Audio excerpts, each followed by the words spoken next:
புரட்சி தமிழர் அண்ணன் எடப்பாடி கே பழனிசாமி அவர்களின் தலைமையில் இந்த ஆர்ப்பாட்டத்தை வழிநடத்திக் கொண்டிருக்கும் கழக மகளிர் அணி செயலாளர் திருமதி ப வளர்மதி அக்கா அவர்களே உங்கள் மற்றும் இங்கு வருகின்ற திருச்சி கிழக்கு மாவட்ட செயலாளர் திரு டி என் சிவகுமார் தமிழ் செல்வி படுகொலை செய்யப்பட்டதை கண்டிக்கிறோம். அனைவரும் இன்று 19 நாள்கள் ஆகியும் இன்னும் காவல்துறையினர் கண்டுபிடிக்க முடியாமல் குழம்பி போயிருக்கிறார்கள்.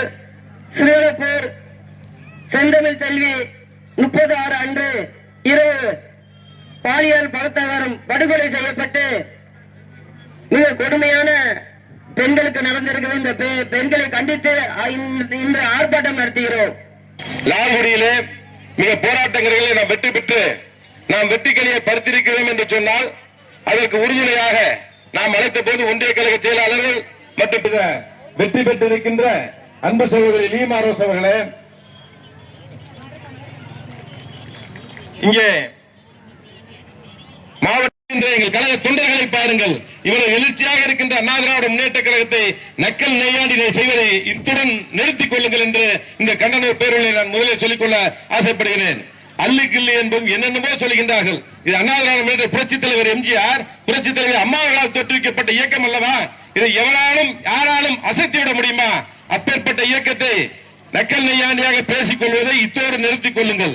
சிறுவப்பூர் பகுதியில செந்தமிழ் செல்வி என்ற அன்பு சகோதரி இயற்கை உபாதையின் காரணமாக வீட்டிற்கு வெளியே சென்று இரவு நேரங்களிலே கிராமப்புறங்கள் எல்லாம் வசதி படுத்த பங்களாவில் ஏழை தாய்மார்கள் எல்லாம் வெளியே செல்ல வேண்டும் என்று சொன்னால் அவர் எந்த நேரத்தில் செல்ல வேண்டிய நிலை ஏற்படும். வெளியே சென்ற போது அதற்காக தூக்கி சென்று அவர் பாலியல் வன்கொடுமை செய்து கொலை செய்து ஏரியிலே தூக்கி எறிந்து செய்திருக்கிறார் என்று சொன்னால் இந்த அவல நிலை இந்த ஆண்டு கொண்டிருக்கின்ற ஆட்சித்தாளர்களுக்கு பதில் சொல்ல வேண்டும். இந்த அவல தமிழக பெண்களுக்கு என்ன பாதுகாப்பு இருக்கிறது என்று நாம் நன்கு உணர வேண்டும். இங்கே வந்திருக்கின்ற தாய்மார்களே, நீங்கள் எல்லாம் எதற்காக வந்திருக்கிறீர்கள்? அந்த சகோதரிக்கு ஏற்பட்ட பிரச்சனை, செந்தமிழ் செல்விக்கு ஏற்பட்ட பிரச்சனை யாருக்கும் ஏற்பட்டுவிடக் கூடாது என்பதற்காகத்தான் இந்த கண்டன ஆர்ப்பாட்டத்தில் வந்திருக்கிறீர்கள்.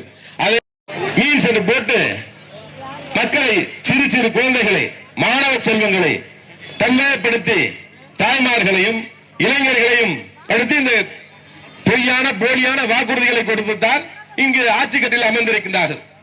இதெல்லாம் வாக்களித்த அந்த இளைஞர்கள் எல்லாம் இப்போதுதான் சிந்தித்துக் கொண்டிருக்கின்றார்கள். ஏன் வாக்களித்தோம் என்று. இங்கிருந்து ஓடுகின்ற ஓடுகாலிகள் பல அமைச்சர்கள் தங்கள் சொத்துக்களை காப்பாற்றிக் கொள்வதற்காக அண்ணா திராவிட முன்னேற்ற கழகத்திலிருந்து அங்கே சென்று கொண்டிருக்கிறார்கள். அவர்களை பொறுத்தவரை என்ன நினைக்கின்றீர்கள்? அவர்களை காப்பாற்றிக் கொள்ள வேண்டும். அங்கே இருந்து பணியாற்றிய அந்த இளைஞர்கள் அந்த கட்சியை வளர்க்க நற்பணி இயக்கத்திலிருந்து பணியாற்றிய அந்த கட்சியை வளர்த்த அவர்களின் நிலை என்ன? இங்கே சென்றவர்கள் எல்லாம் இங்கே பாருங்கள். இங்கே ஒரு தாய்மார் அலுவலை கேட்கின்றது. இந்த அலுவலை கேட்கும் போது அவங்க அம்மா வந்திருக்காங்க. நீதி கிடைக்காதா? செல்விக்கு நீதி கிடைக்காதா என்றுதான் இங்கே வருகை தந்திருக்கின்றார்கள்.